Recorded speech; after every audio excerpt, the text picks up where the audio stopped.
Namo Buddhaya, Namaste.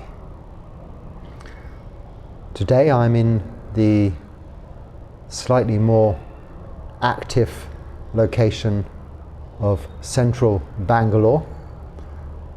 I'm spending the day at the MAHABODHI Society Buddhist Monastery, and there are many novice monks ranging from the ages of about 8 years and many senior monks of all ages, present, living here, working here, learning here. It is an educational institution of some renown and therefore an active environment. It's also a very nice place to be, very conducive to this. I haven't had to position the phone in a tree. I'm not being bitten by any insects, and it's a very comfortable temperature. What more could you ask for? It's a wonderful place to live. But I choose the more torturous aesthetic approach of forest dwelling, and this evening I will return on the bus, having arrived this morning overnight. I will return to my coastal location and continue from there with my practice. I have some time, and I thought I would answer your questions. Well, a few anyway, a few of the short ones. Before I do, the reason I'm here, as I've said before, is that on the UPOSATHA, bhikkhus have to get together with a minimum of 3 other monks, bhikkhus, fully ordained monks, and we recite, we go through the Patimokkha, which is a recitation of the 227 rules of a bhikkhu monk, taken from the Vinaya, which is a more substantial set of thousands of rules, but these are the main rules. They are not just rules. In fact, I don't even regard them as rules. They are supportive of our keeping sila. So sila being the 5 precepts of no killing, stealing, sexual misconduct, lying or taking intoxicants, are the precepts that lay people take when they decide to practice this Buddhist life. And it helps you on the path towards becoming free from suffering by assisting in meditation, your practice, and developing mindfulness and wisdom. For monks, we have it easy. To keep those 5, we have many other rules to support our practice in everyday life. Literally everything we do, from the way we eat, the way we walk, stand, sit, speak, everything is covered. Even going to the toilet, how and if we are out in public, if we're alone, all of the things we should do, how we wash our robes, wear our robes, literally everything is covered. This means there's no question of doubt in how we keep sila protected, and in turn it's sila that protects us. Now, if you think of this practice as building a bridge across a river, and we're going from busy samsara, the busy worldly life, across this bridge, a broad river, to a place free from suffering, nibbana, let's call it. And let's say first of all we just throw a rope across, hook it on a tree, and we go across the river this way, hanging off this rope, swinging here, swinging there. We're most likely to fall off. So we decide to throw another rope, and we build this up into a bridge. But it still sways and swings, so we could fall off into the turbulent waters below on our journey to nibbana from samsara.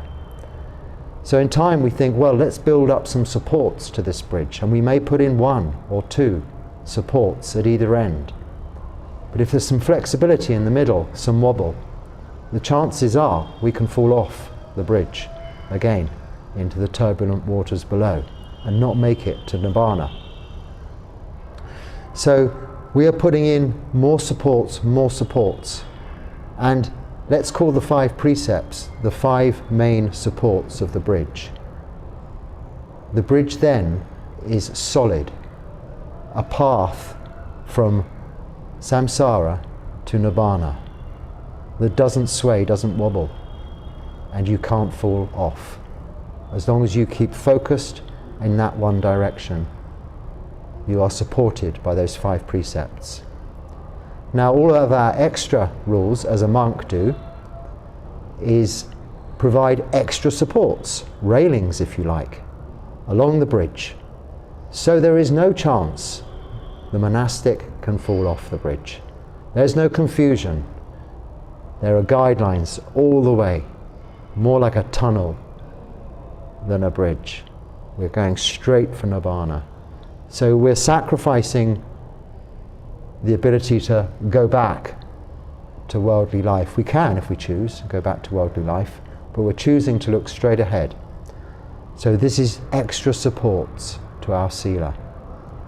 So we don't see it as rules. Rules mean something that you want to do and is okay to do, but someone's not allowing you to do it.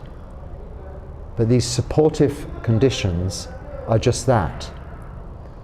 They're warning you about what is bad for you and what to avoid doing.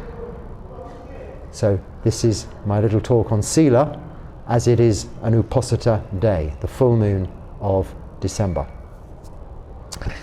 So moving on to the first question from Doreen B. Right, I'm just going to read the question as it's written. My head vibrates heavily after years of practice. What's wrong? Am I on the correct path? Please reply. Venerable Monk. Very happily reply, Doreen B. And thank you for your question. And once again, I'll say, don't feel alone. Often these phenomena, often headaches, but sometimes vibrations, not necessarily in the head, in other parts of the body. Unusual phenomena can occur as a result of concentrated practice, meditation. Now that word I emphasize, concentrated. Samadhi often gets translated as concentration. And I tried to change that when translating samadhi to more focused rather than concentration. If you think about when you're doing a task that requires concentration, there is effort and strain around your eyes, face, temples, and sometimes even jaw, clenching of the teeth, and even down the backs of your neck, because you're focusing your inward receivers of information on what you're seeing, hearing, smelling, tasting and touching. You're trying to focus it by somehow narrowing the aperture of a camera, brings the lens into focus. We kind of do this with our face. If you look at it, if you look at your face when you're next looking at a concentrated task. Now, when you're doing that same task, take a deep breath like that and say to yourself, "Relax my face," and just let your face relax, as if the aperture has just gone wide open again, and carry on doing the task. And you'll see you can still do the task, and more effectively, without that extra strain. It's like our body's reaction to protect itself. When we're trying, we tense up. We might be watching something on television, and something's happening in a movie, let's say, and your body tenses up like this. What good is that going to do? None. The movie's going to play as it always was, the same. The same when we're doing a task. So, you know, a long time ago I was playing this game of pool or something, snooker, pool probably. I don't think I was ever good at pool or snooker with my brother. And he's playing pool, and he's much better than me. And I was laughing, and he asked me why. I said, because I'm watching your face, it's all like this. And he said, so? I'm concentrating. I said, no, relax your face. I'm not going to say his name, I nearly did. Relax your face. And he laughed anyway, he did, and he got his shot. And then I followed my own advice. Very often we make these suggestions and we're not doing it ourselves. But I followed, and I got my shot. Lo and behold, I discovered relaxing your face goes a long way. Now, back to your question, Doreen B. You may think I've digressed, but often when we're translating samadhi as concentration, we are trying too hard in our meditation. Trying being the operative word there. Let us think about this.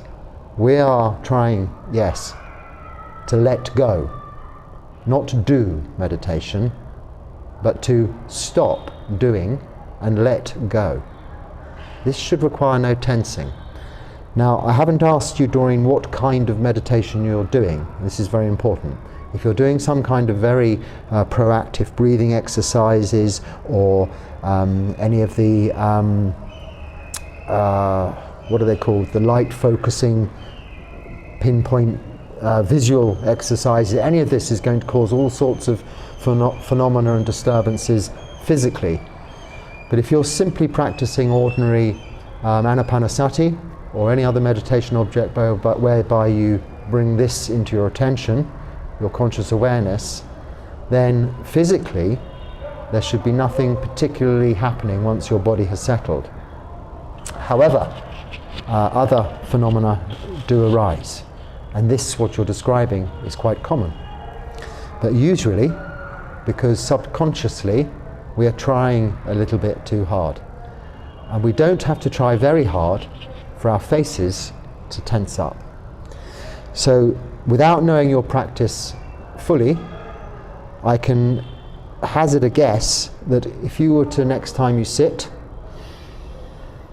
breathe in, on the in-breath, and on the out-breath, say to yourself, relax my face. Breathe in again.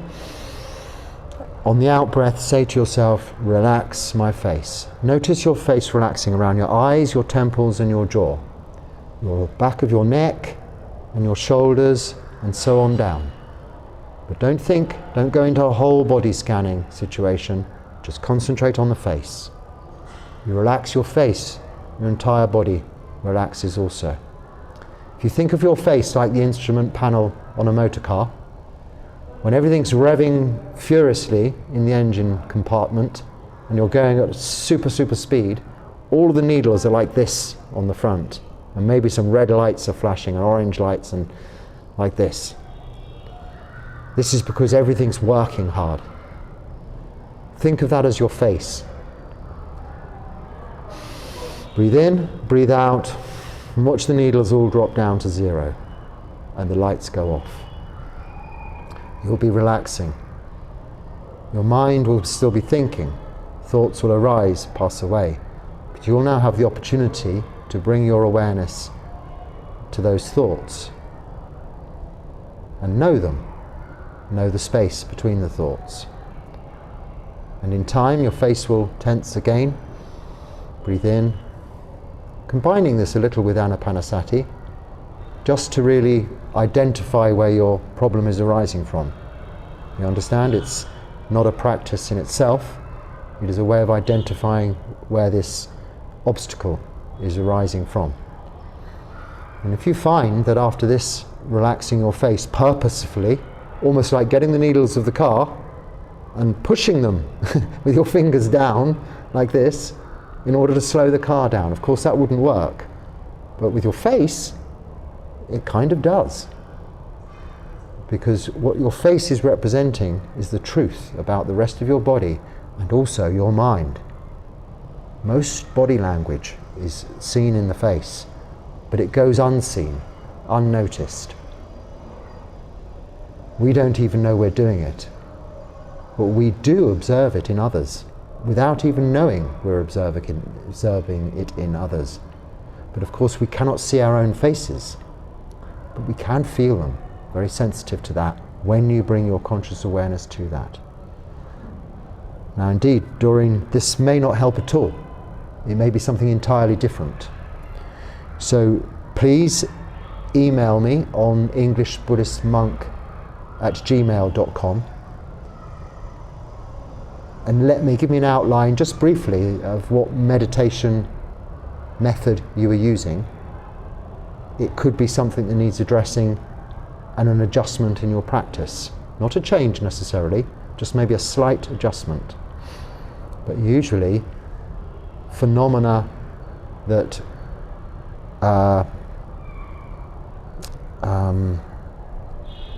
manifests itself physically is a result of over-concentration, which also manifests although concentration is mental, it manifests itself very much physically. This is why our bodies are so affected by stress. Our health is affected by stress. So this is a very useful practice and goes a long way to solve a lot of problems. And hopefully yours, Doreen. Okay? So I hope I've tried to answer that question and not spoken too much. I say spoken too much. You see, part of our sila and right speech and practice as monks is to speak, how do we say it usually? Speak little, sleep little, eat little, or sleep little, speak little, eat little. So just do everything in moderation, but speaking comes into the 5 precepts. Number 4, there's no lying. It's very specific, that's black and white. But then you can expand upon that enormously if you take it to the 3rd of the Eightfold Path, right speech. And anything that is waffle and talking about unnecessary stuff is generally not acceptable in monastic environments, strict monastic environments. So you don't talk about the weather and all the nice food you're going to eat today and what you ate yesterday. It's just about the practice, how it's going, and any practical needs. So it's a thing that we give consideration a lot to. Now I have a tendency to overspeak, and hopefully when I'm talking about the Dharma, it is about that, so it's okay. But once again, I didn't look at the time when I started, so there's no clock on this, and once I start, I've no idea, it's just coming out. Anyway, I've got only a couple of more questions. Well, I have quite a few more, but I'm just addressing a few short ones whilst I've got this moment here today in Bangalore.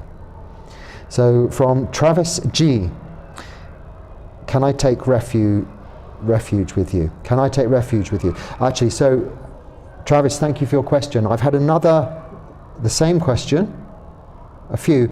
So, and I don't have your question here, it's on another list of questions. The other person from California, thank you for your request also. Now it's perfectly fine and good, and I'm very happy, and that's excellent. Anyone wanting to take Tisarana Panchasila. So this is refuge in the Triple Gem, where you take the refuges in the Buddha, the Dharma and the Sangha, and then you reinforce your practice by taking the 5 precepts. It's not a solemn vow, it is a determination to keep those precepts, or let's say keep them, restrain from killing, stealing, sexual misconduct, lying, or taking intoxicants. Refrain from. So it's a practice of self-restraint, that's all. You're not saying, I will not, or I cannot, I'm making this solemn vow. No, no, no. Again, it's about not trying, it's about just not doing. This whole practice is about not doing, it's not about doing. This is where it's so beautiful, so relaxing. This is where we get our calmness from, and where wisdom arises from. This is how we develop our minds, by relaxing and enjoying and being kind to ourselves. So we become kind to ourselves by taking refuge in the triple gem, the Buddha, the Dharma, the Sangha.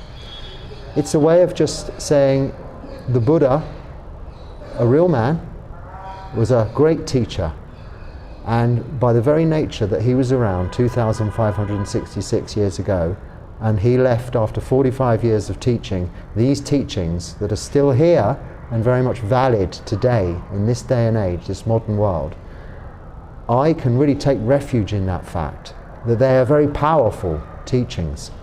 After all, if they weren't, they would not be here today. And the Dharma, they are his teachings.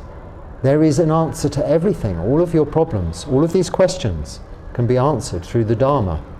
Quite literally, every question can be answered, either if it's practice, with regards to the practice, can be answered with sila, samadhi, panya, virtue, meditation, and the development of wisdom. And if it's about the meaning of life, the answer's there also. Anicca, dukkha, anatta. Everything's impermanent or uncertain. Everything is suffering or unsatisfactory. And nothing is in your control, or it's not self. This personality is just a result of surrounding conditions.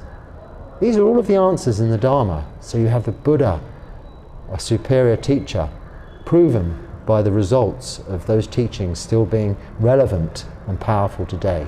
And the Dharma, his teachings, so useful and pertinent even now, so much many millennia later. And then the Sangha. Now that's not taking refuge particularly in bhikkhus, monks, and the group of monastics, but it is taking refuge in the fact they are still practicing in accordance with those age-old Buddhist teachings.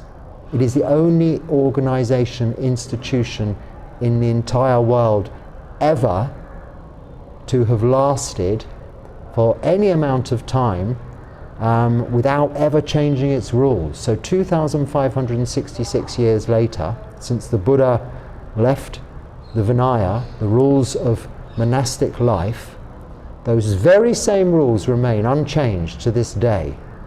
Now there isn't a limited company, a public limited company, or even a boys club or a girls club, or a football club, or a tennis club, or a association of master craftsmen, or even a corner shop that hasn't in the last 12 months, 2 years, 3 years, changed its manifesto, its rules in some way or other. Even governments of countries, they're continually changing their rules all of the time. They change the country ownerships even. All of this is changing, which is what we understand by anicca. But what hasn't changed is these rules, which are adhered to by the Sangha. So this is why we take refuge in the Sangha, because it is there and so solid and established by these rules. And you can know that monastics are living a life not only to teach verbally from monk to layperson, or monk to monk, senior monk to junior monk, and even junior monk to senior monk, but by their very example. By living in this way, taught so many years ago, they are showing that they can be liberated. They can become free from suffering and happiness. This is what you're taking refuge in, and the precepts. I've gone right off the question, can you take them? Yes, you can. How to go about this? I've been thinking about this. Everybody's from different time zones, so it is not a problem at all, because there are always common times of day when this can be made available. If you want to do it on your own, send me, either way, send me an email with a contact number, or I'll have your email address, that's sufficient. And please tell me what time zone you're in. Best you tell me the one I can look up on my clock, not some random country name that I've got to then find what time zone it falls into. If, like, for instance, Australia, America, they have many time zones. India, for instance, a big country, only has one time zone, but that's why it's got half an hour's difference to other countries, because they plonked it in the middle of two. Rather than having two time zones, they decided to call it half an hour and spread it as one time zone many years ago. Regardless of that, send me an email with your name and your real name, not the username. I won't publish your real name or anything, but just so as I know who you are, unless it's a readable one. But if it's a strange username, it's not appropriate for taking refuges in the precepts, you understand. So your name, just Christian name will do, or first name will do, and what time it is there. That's all. And the best way to do this is either on WhatsApp. I'm not sure what countries have WhatsApp, but I have WhatsApp. Thailand have Line instead of WhatsApp, but it's the same. I can have video call if it's just one person, or I can do Zoom, and we can now do group YouTube apparently, but I have no idea how to do that. I'm not very technically orientated. You will know more than me, so please say, hey, can you contact me by this method? I'm very happy to set up also a Zoom meeting and have, say, several people from a similar time zone taking refuges and precepts at the same time. That's no problem at all. And I can also give you blessings and chantings if that's what you require and that's what you want and that's what you ask for. I'm here to help in that respect. So in answer to your question and others with the same question, Travis G, yes, but we need to just work out where you are, what time, and I will make myself available to do that. And then I'll send you a Zoom link. We agree a time to meet. I can then give you a little talk, or we can just chat, and you can take refuges and precepts, Sadhana and Panchasila, it's called in the Pali language, and it'll be a pleasure to do so, and a very good thing for you to do, for the reasons I've just highlighted above. And I think I'm getting towards the end of time. Maybe, I don't know how long I've been talking for. But one more question. Sorry, I don't have your name. It's in Chinese or Japanese or Korean or Vietnamese, not Vietnamese, it's just a different squiggle. These letters, maybe, I don't know. Apologies for my ignorance. Your name is in this, so I can just say you've got a little beautiful avatar of a lotus, pink lotus on a green background, very pretty. You are a subscriber, I'm pretty sure. That's another thing. I don't know. Apparently, if I look at YouTube Studio on the main YouTube Studio thing, I can see this, but I only have these little phones, cheap phones, to do what I'm doing on. I do have a little tablet, but that's more for Zoom meetings, so I can just see the faces more easily. It's not a powerful piece of equipment or anything. So I just use I use two cheap phones to do what I'm doing here. So I'm not getting perhaps all I can get on a full whole laptop or desktop situation, which would not, where I live, would be impractical anyway. So I don't know, apologies for this, but I don't know when you comment whether you're subscribed or not, and that doesn't matter at all. But what I'm saying is, forgive me if I ask you to subscribe.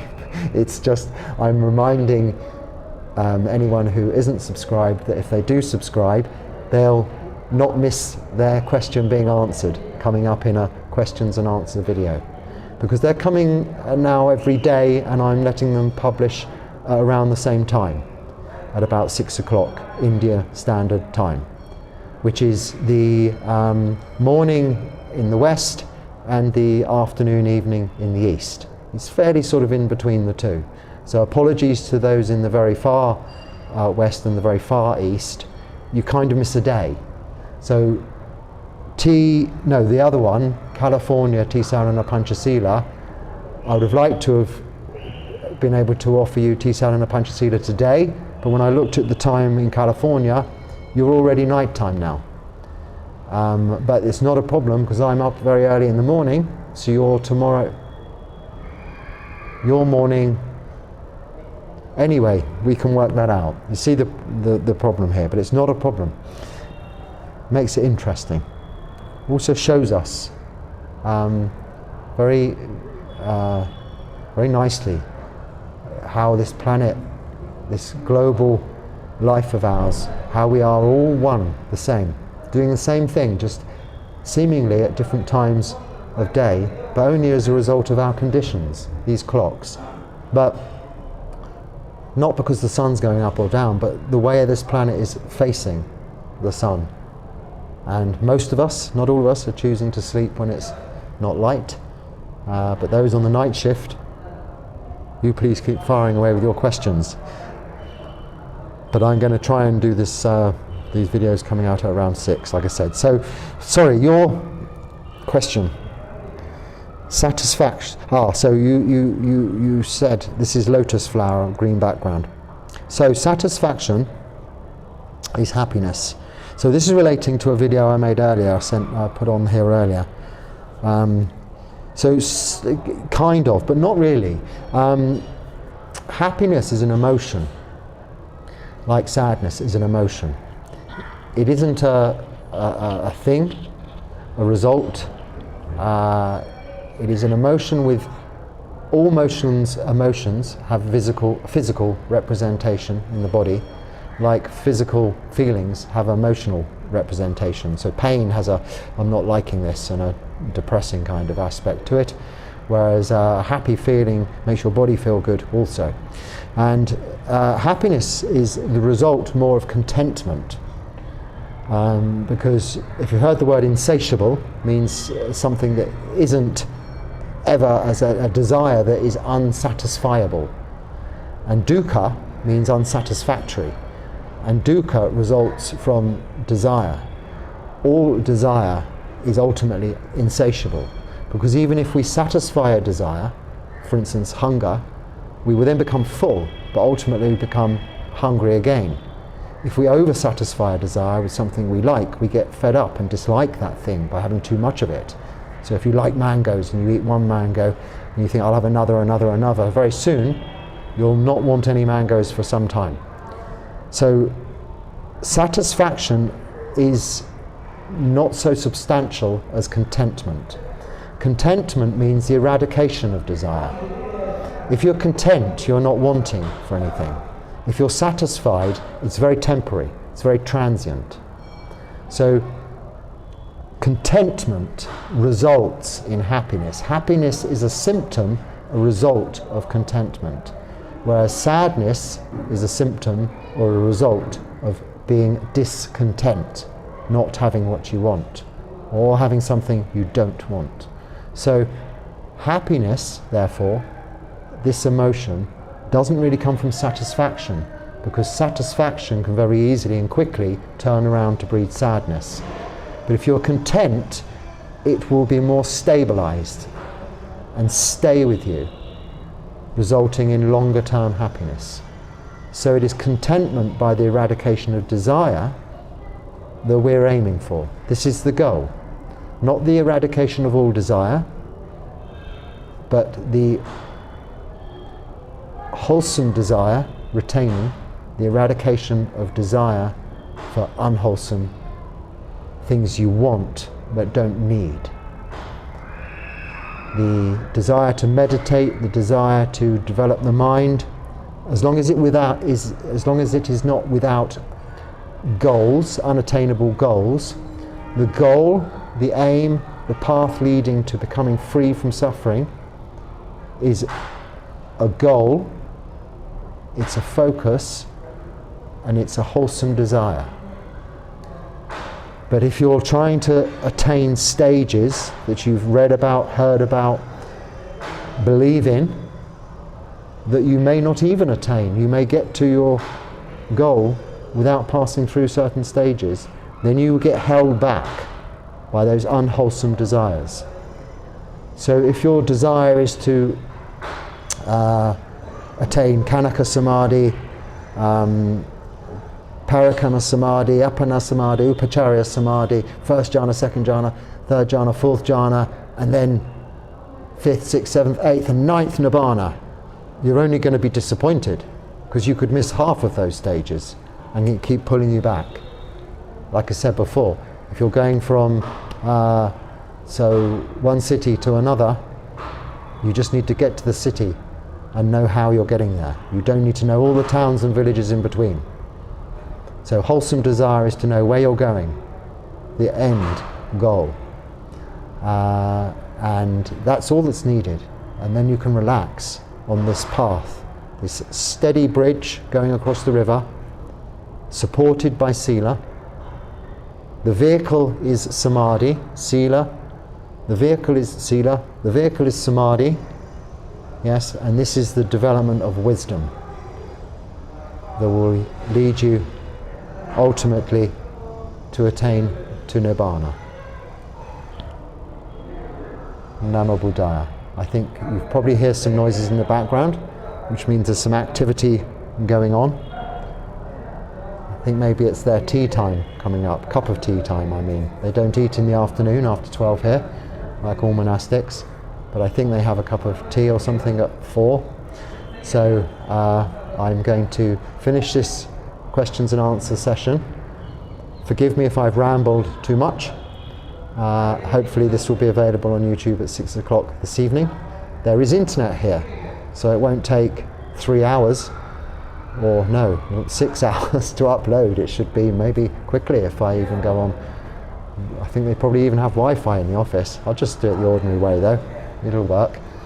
And nice talking to you. Please contact me with your requests for any chanting blessings, with your requests for Tisarana Panchasila. That's refuges and precepts. By email is good.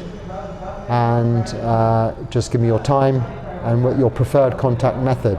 WhatsApp, Line, Zoom, or any other suggestions. Open to them.